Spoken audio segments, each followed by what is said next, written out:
and today we present to you our website development project, hongkong.com. So our group members consist of myself, Chrisanna Campbell, Maya Marie Beaumont, Isaiah Williams, Marie Ann Lewis, and Killer Brown.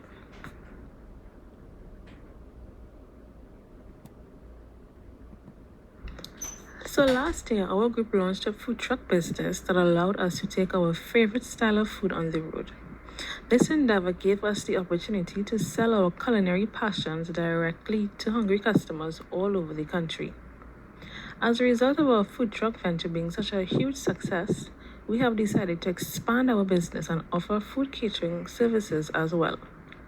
After careful consideration, our group decided that the only way to undertake this initiative is by creating and launching a food catering website.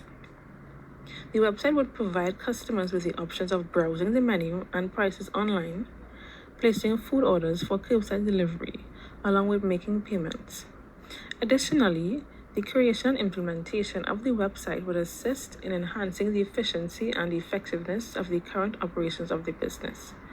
Moreover, the name of the website would be hongkong.com. The individuals who would be involved in this project are Chelsea Davis, Marianne Lewis, Maya Marie Beaumont, Isaiah Williams, Chrisanna Campbell, Kayla Brown, Alan Kelly, and Sarah Abraham.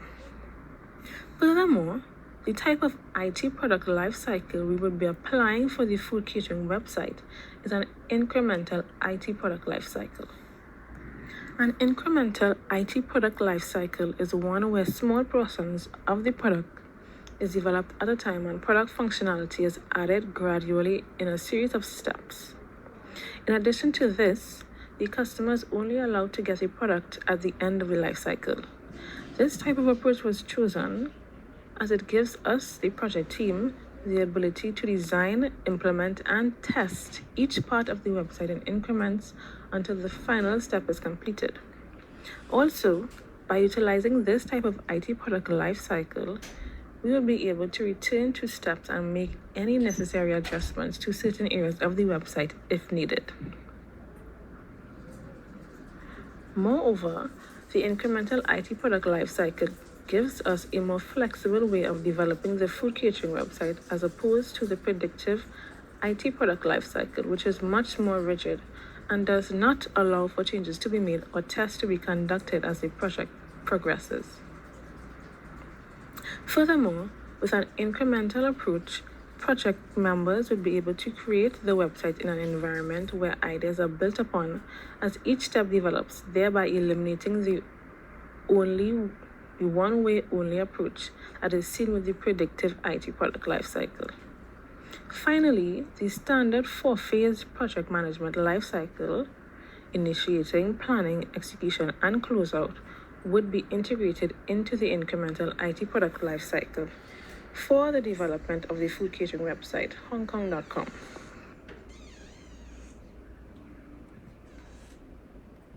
Okay guys, so the first stage of the project management lifecycle is initiation.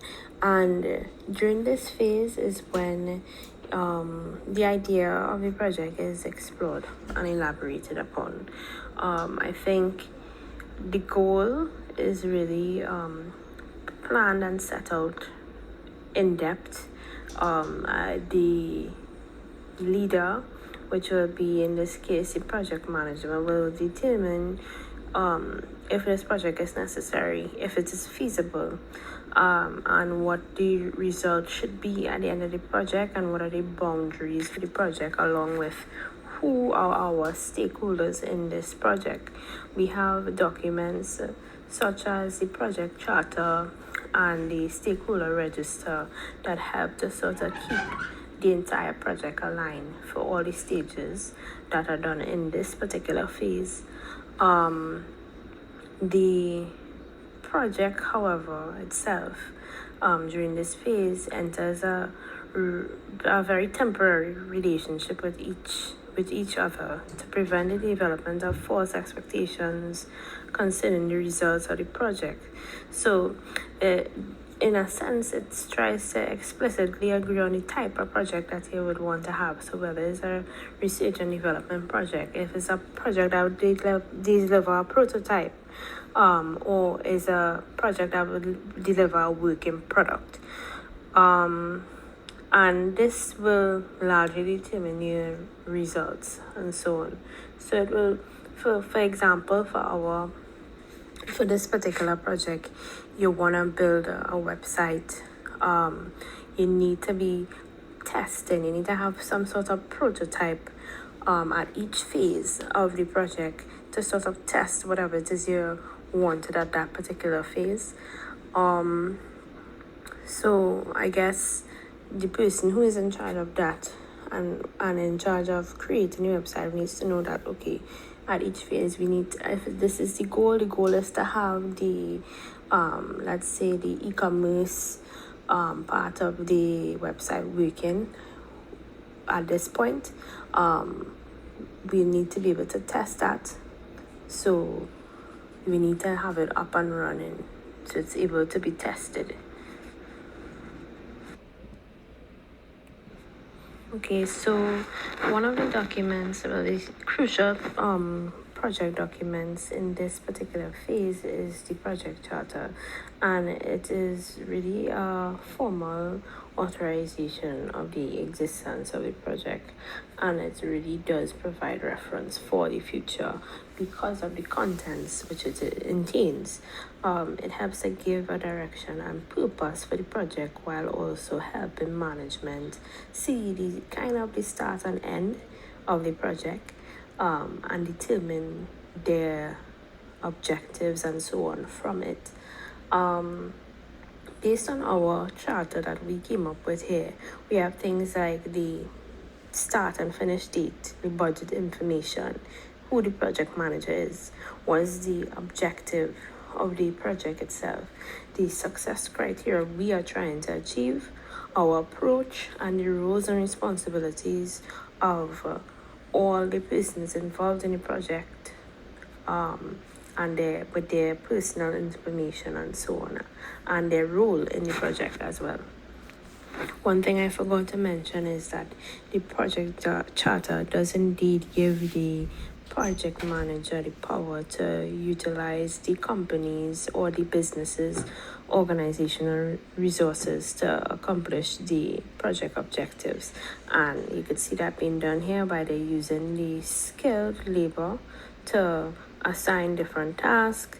They are using their savings and profits from business to finance this project, along with other ones that will be stated throughout the different phases of the project. Then we have the stakeholder register. Now, the stakeholder register is a document showing who is impacted by the project and their influence or impact on the project or program that we are working on currently. So within our own stakeholder register, we have the names of the different persons involved in the project, their position, their role, their internal or external position, whether it's internally in the business or externally in the business, their project role and their contact information. So just for example, my name is Marianne Lewis. I am the operations manager. I am an internal source, and my project role is that I am the sponsor, and they also have an email there to contact me for any sort of problems or trying to find out any specific information. This particular document should be kept up to date throughout the project management life cycle. After the initiation phase, we're now going to be speaking about the planning phase. The planning phase is the foundation of the project. It paves the way for the entire project team. In this phase, there are 6 constraints: scope, time, cost, quality, risk and procurement, and resources. This stage allows the team to clearly identify responsibilities of members as well as refine any objectives that were stated in the initiation phase. If this phase isn't properly outlined, it can result in a series of issues later down in the project lifecycle, such as a lack of resources, lack of finances, or the purchasing of incorrect technological equipment. This, in turn, can ultimately result in failure of the website development project for HongKong.com.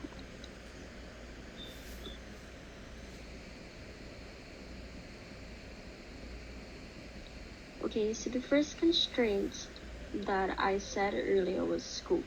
Now, what is scope? This refers to all the work or activities that need to be done to complete a project. According to Grey Campus, in order for the scope to be effective, it must define the goals and milestones of the project and task for the endeavor as it relates to the project's overall objective.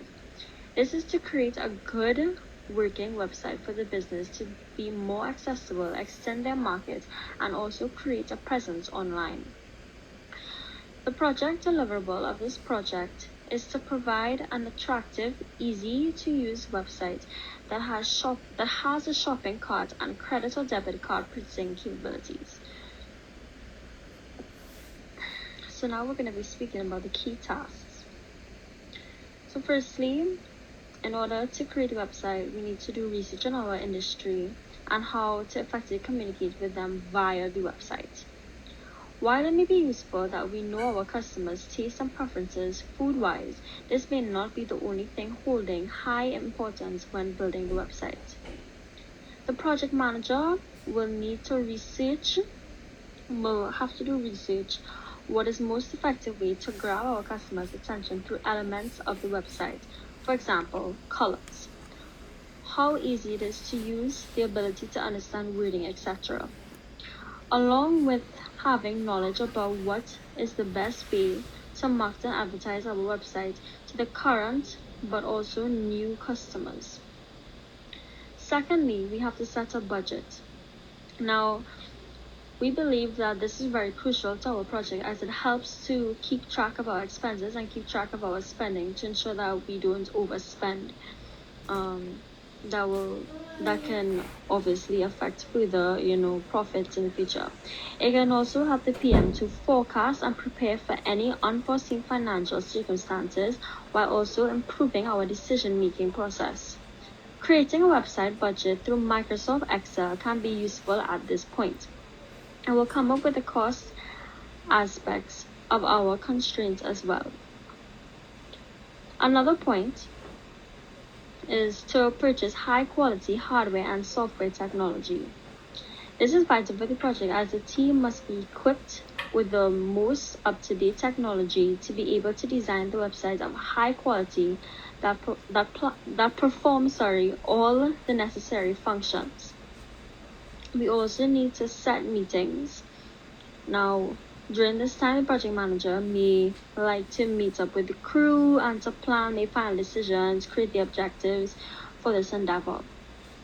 This time will also help the PM to know what labor she would like to outsource. For example, when it comes to hiring the web developer and the graphic designer, etc., while also defining team members' role in helping the project move along. Now, as said earlier, we also, with outsourcing, we are now going to be speaking about hiring a web developer. We believe that this is necessary for the actual design and creation of our website. They will be able to be responsible for much of the look of the website, but also technical aspects. For example, its performance and the capacity to work quickly and easily. We also need to hire a graphic designer in order to communicate different ideas through videos and photos to captivate the audiences, making sure that it is high quality and distinctive from other websites, from our competitors. This person will be using top-notch computer software to create visual concepts for advertising purposes.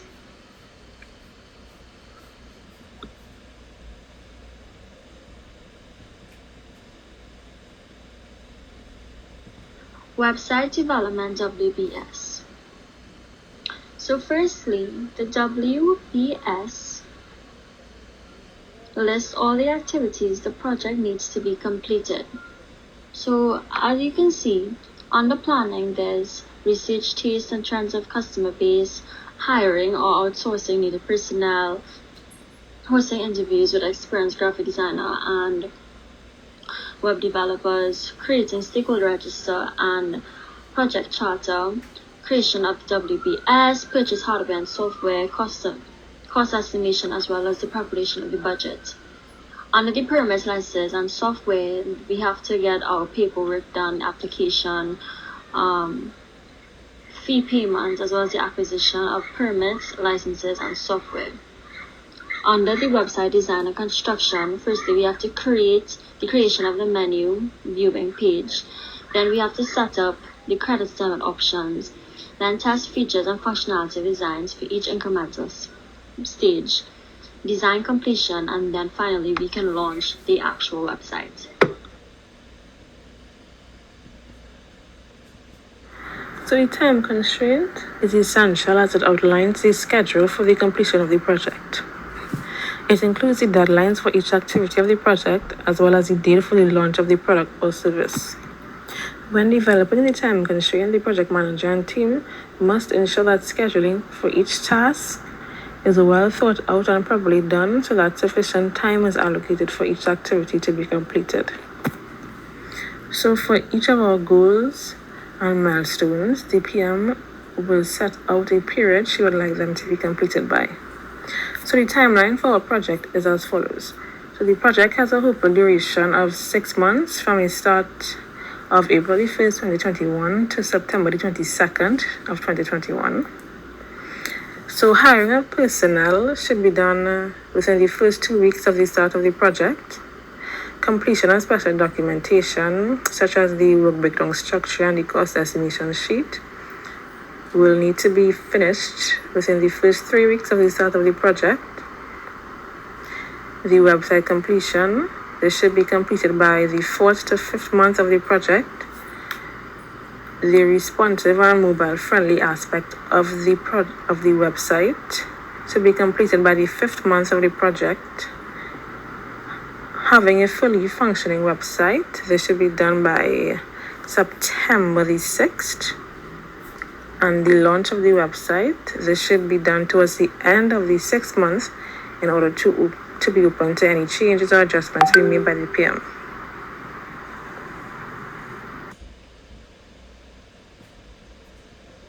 So for the time constraint, a Gantt chart is also created, and the Gantt chart would have the project team visualize and track activities and milestones within the project. The Gantt chart would also have the project manager as well as team members identify various tasks, dependencies within the project. So for our Gantt chart, as you can see, we have all of our activities listed and we have our milestones. So for planning, our milestone would be hiring personnel. For permits, license, and software, our milestone would be the acquisition of permits, license, and the software for the website. And for the website design and implementation, the milestone that we have would be the launch of the website. And then at the side, you can also see that we have our dependencies, as well as any critical tasks that we may have.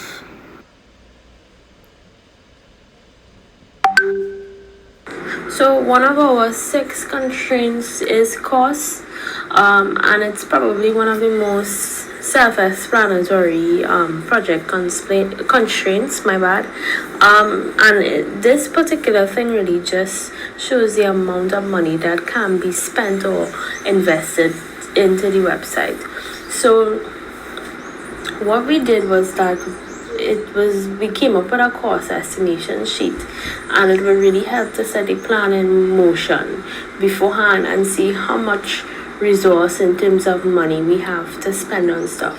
So our cost estimation document itself helps to provide the decision makers with the means of how to make investments, how to make decisions, and choose between alternatives and so on. It also comes up with a budget in a sense to estimate a baseline and also help us to achieve our desired performance for the project. So back to our cost estimations sheet that we have made, you can see that we have things like internal labor skills, how much that would cost, along with our brought out costs, which will be like our materials and stuff, like the computer, the software, the paying for different licenses, your certificates, your SSL certificates, and also your other expenses like your utility bill for your Wi-Fi and so on. Now our budget that we have set is $100,000, but we have a cost estimation of $36,724.09. We chose $100,000 as the budget figure to really compensate for any unforeseen costs that we might run into.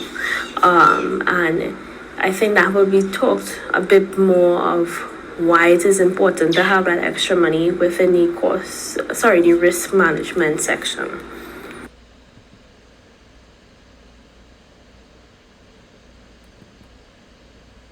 Another one of our 6 constraints is quality. Quality in project management ensures deliverables are fit for the intended purpose with high customer satisfaction. It refers to what the customer stakeholder needs from the project deliverables. Practicing project quality management is vital for maintaining the project scope. Also, proper quality assurance during the project makes sure that all of the project scope items will be met adequately.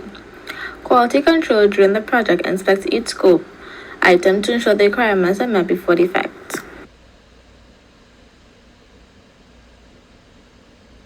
The first phase of the test plan is to initiate the project, then to see how feasible the project may be. Then we proceed to project planning, which will include detailed requirements, our product selection, as well as designing the system. Then a detailed architecture, building and operating environment, and then designing a physical database. Then we proceed to design, code, then the unit test, an incremental test, a system test, as well as a user acceptance test. Then we proceed to the implementation, and then there's post-implementation. The test plan helps us to determine the effort needed to validate the quality of the application under test.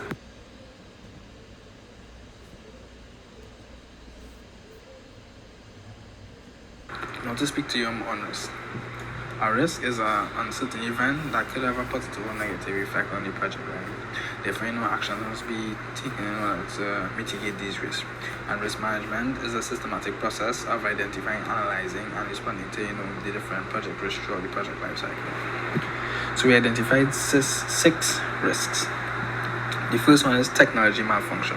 Now, during the website development project, if the technology begins to malfunction or stop working, this can cause a major hindrance to the completion of the project, and it can lead to other issues causing the project scope to change entirely.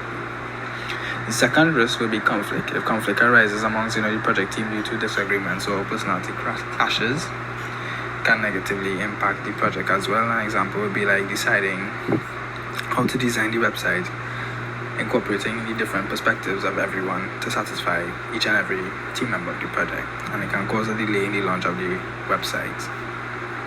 The third risk would be changes in the budget estimation. The worst would be an increase in the budget estimation. For example, like if the technology begins to malfunction, we may have to pay to fix it or purchase new equipment.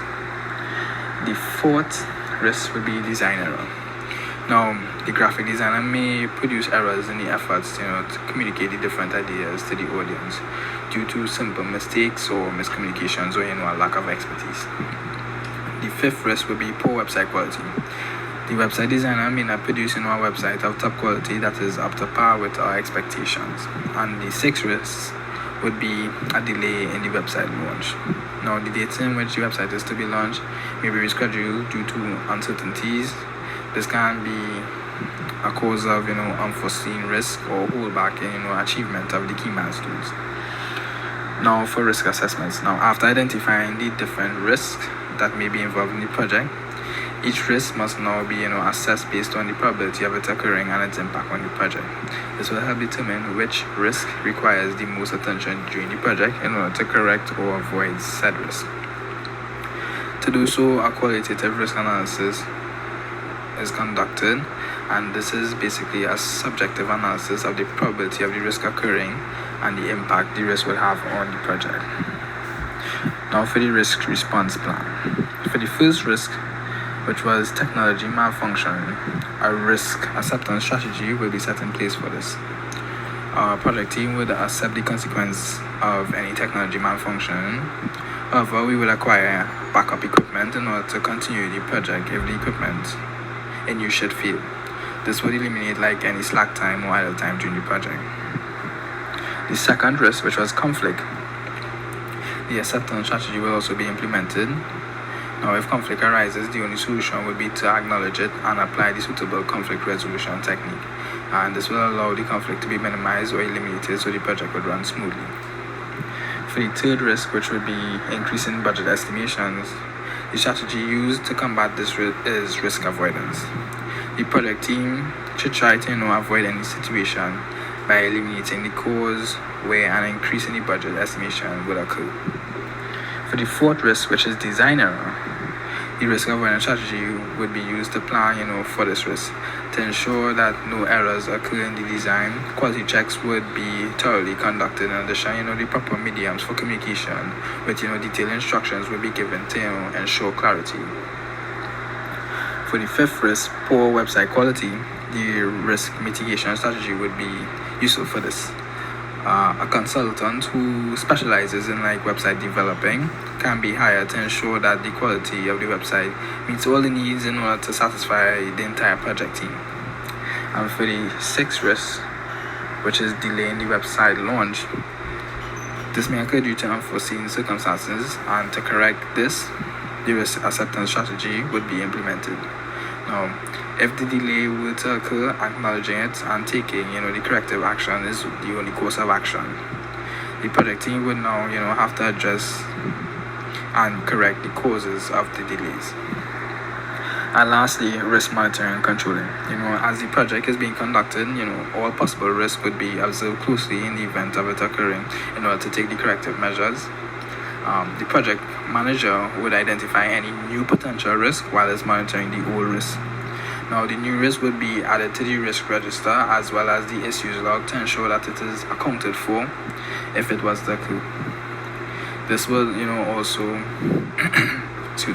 entail the corrective actions along with the probability and impact to the project. Now, risk monitoring and control is an ongoing activity, and it is conducted at any point of the project lifecycle. Now we're going to move on to procurement.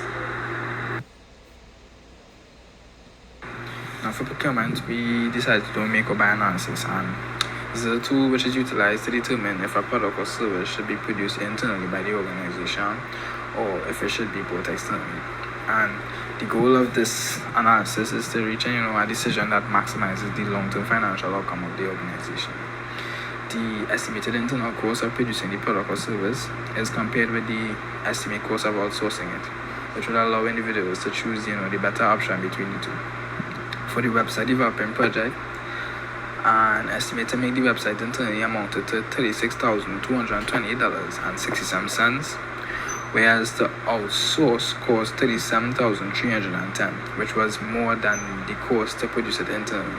Therefore, the option to produce the website internally was reached.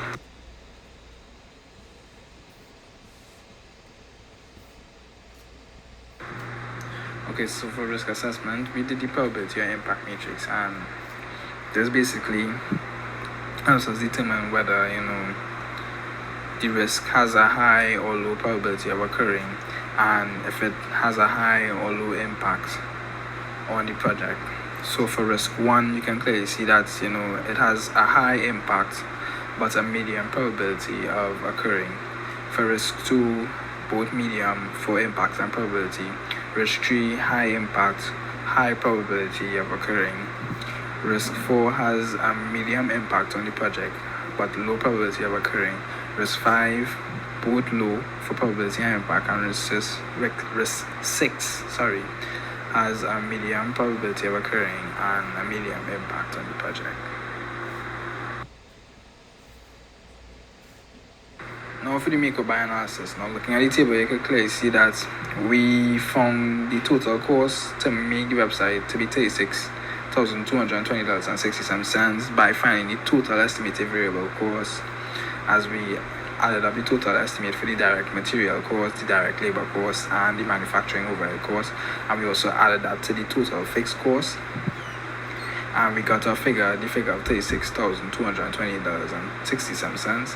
And when you compare that to the cost to buy the website, which was a figure of $36,000, and then you add the fixed cost to that, the cost to basically buy the website is more. As you can see, it's $37,310, which is more than the $36,220.67, which is why we made the decision to, make the website as opposed to buying it.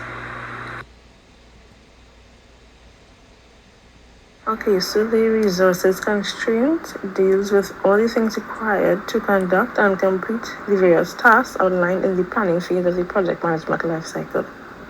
So resources in a project can be classified as work, material, and cost resources. So work resources include all the people and equipment necessary to complete activities. Material resources include consumables used as the project progresses, such as wood being used to build a fence or bricks being used to build a retaining wall.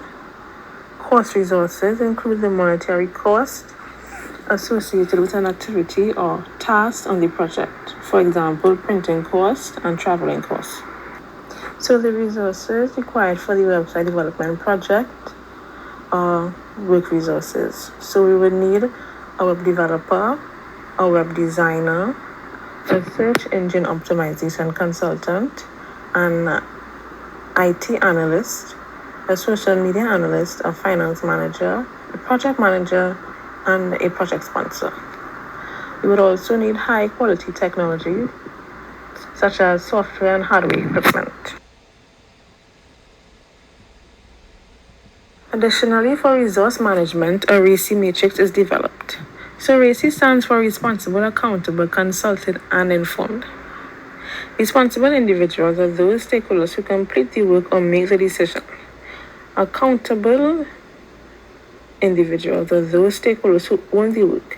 These persons must approve of the task or decision when it has been completed. In addition to this, only one person on the project is accountable. Furthermore, consulted individuals are those active persons on the website project who are required to provide their input on tasks before it is done and signed off on. Next, informed persons are those who must be kept updated on the progress of the project.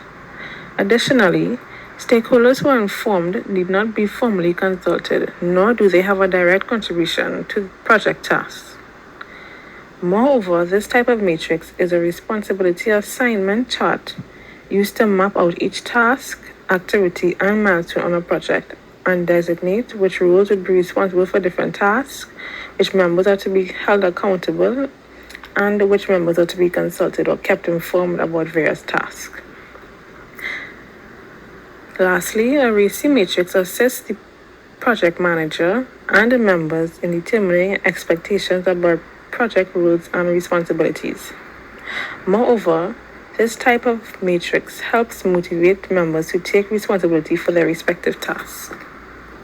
So for our RACI matrix, as you can see, for the first task, research tastes and trends of customer base, the project manager is kept informed, the project sponsor is also kept informed, the social media analyst is responsible and accountable, the IT analyst is informed, the finance manager is informed, the SEO consultant is also informed, the web developer is informed, and the web designer is also informed.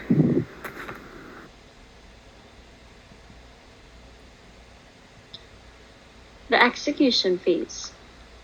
During this phase, this is the process where all prior plans made are now being put into action. The website is in the process of being completed at this point, which means that the project is almost over. It is the responsibility of the project manager to ensure that everything is going as planned and that all the objectives are being met at all different incremental stages by monitoring and controlling the project. He or she must also ensure that her team is fully informed and aware of what is happening in the project as well as what their functions are as well. This is where good communication comes in.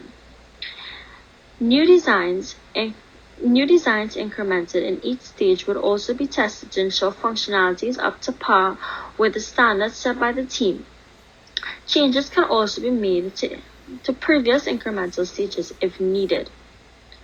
When building a website, many problems can come into play, and it is important for the project manager and as a business that we properly manage our risk in a way that is least compromising or most beneficial to our 6 project constraints as said earlier.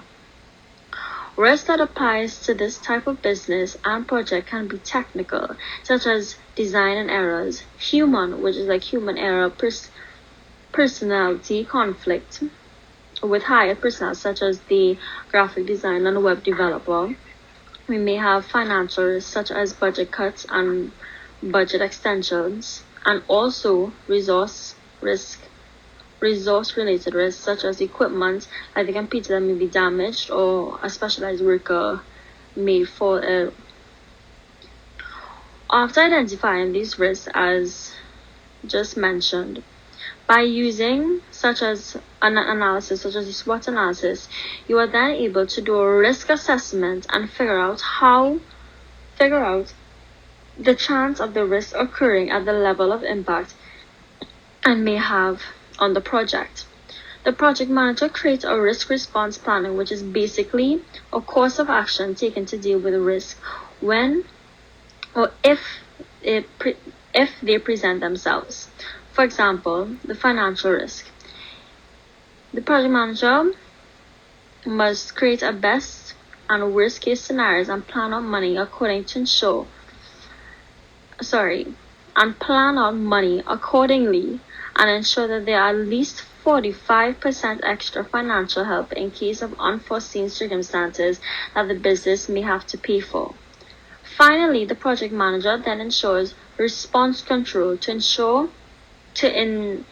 either enact a risk response or remove a risk as it is no longer affecting the business. Risk management is highly vital, and it is something that the project manager has to consistently look at in order to be proactive in preventing a lot of problems from happening. The closeout phase. In this phase, all the work for the website is completed, as well as the project may be terminated or be made ongoing. This phase is used to ensure that all tasks of the website development project have been properly met, and the project manager may use a checklist for confirmation. The project is then handed over to the intended party, which are the customers, and then furthermore, acceptance for the project is gained. This can be done by collecting feedback from customers by using a customer acceptance form to ensure that the website meets their expectations. And then the project manager will also sign off on a customer acceptance form as part of this process. In this phase, the benefits received from the project are harvested. And some activities seen in this mean gathering all the necessary payments for the completion of the website and observing the performance of the website to determine whether or not customers are getting the most out of it. Additionally, a review of the project is done, and this review allows the project manager and members to determine if all 6 project constraints are properly met and to review any challenges experienced and the different ways in which the team overcame them. In the closeout phase, everything is put to bed, which includes contracts being closed off, workers being compensated for their hard work and dedication in the project, and any outstanding payments being made. In this stage, the project team also outlines the lessons learned and the benefits they realize from working on the project. Determining the lessons on the project is very essential as it gives members a clear insight as to the areas that may need additional improvements. It can also shed light on the mistakes that were made, allowing for corrective actions to be put in place to ensure that the mistakes are not repeated. Also, realizing the benefits is important as it allows the project team to make sure that all the benefits highlighted for the website project were successfully accomplished. Finally, the project team is disbanded. At this time, members may have a small gathering to celebrate the end of the project.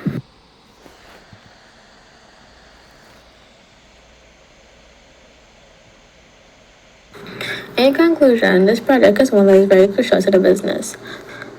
The project manager should ensure that at each phase the objective of the project is being achieved, while also testing the website to ensure its full functionality and efficiency. Each stage is important within this project, however. The planning and execution stages will be the most demanding and a bit challenging. Team members should always be kept motivated and informed to ensure their productivity and cooperation. As the project has been completed, the business will ensure that all the criteria and objectives have been set and that the customers are being reached and satisfied. If this project turns out to be successful, it will be a huge stepping stone for the Chinese restaurant and will allow them to increase their customer base and potential profits. Thank you guys for looking at our presentation. If you have